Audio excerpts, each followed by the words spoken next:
amedai mahari kwa mume. Mume akatoa ile mahari kama milioni 5, anaipokea mtoto, anakwenda kwa baba au mama. Baba na mama, tumekubaliana mume wangu mahari milioni 5, amelipa hii hapa.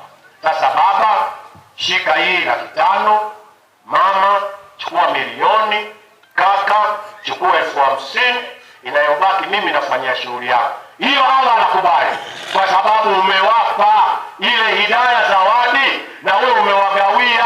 Sio zawadi wanaanza kupokea wao kabla ya wewe muolewaji. Mtume anakataa. Ndio maana mimi nilioa kwa 1700.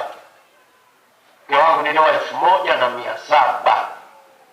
Haki ya Mungu Mwambia shehe, wallahi mimi nakupenda hizo. Nikamwambia nini? Wallahi nakupenda. Nikamwambia unapenda nini? Sauti yako. Imekuwaje? Ukihubiri nasikia la. Kwa hiyo nataka unioe, mashaallah. Nikawa kwa 1500, nikampa 1500, nikamnyima. Nikaja kumlipa baadaye hizo.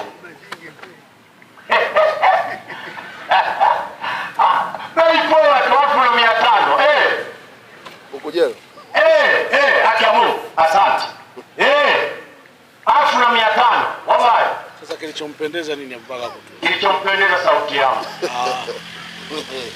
Sauti yangu. Wallahi shehe, mimi nakupenda, una sauti nzuri ukiukele. Sio sauti, huo msauti wako. Huo msauti wako. Sauti yako. Sema huo sana. Wallahi. Sana.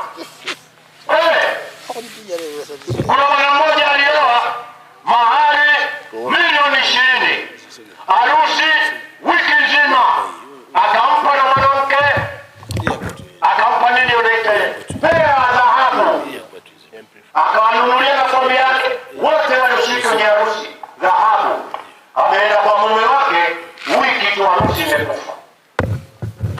Kafanya mchezo. Ndio maana Mtume sallallahu alaihi wasallam akawahusia kina dada, mnapotaka kuolewa basi tajeni mahari zenu, wasiwatajie wazazi wenu. Haya ndio mafundisho nataka kufundisheni. Baadaye tutakuwa tunafundishana.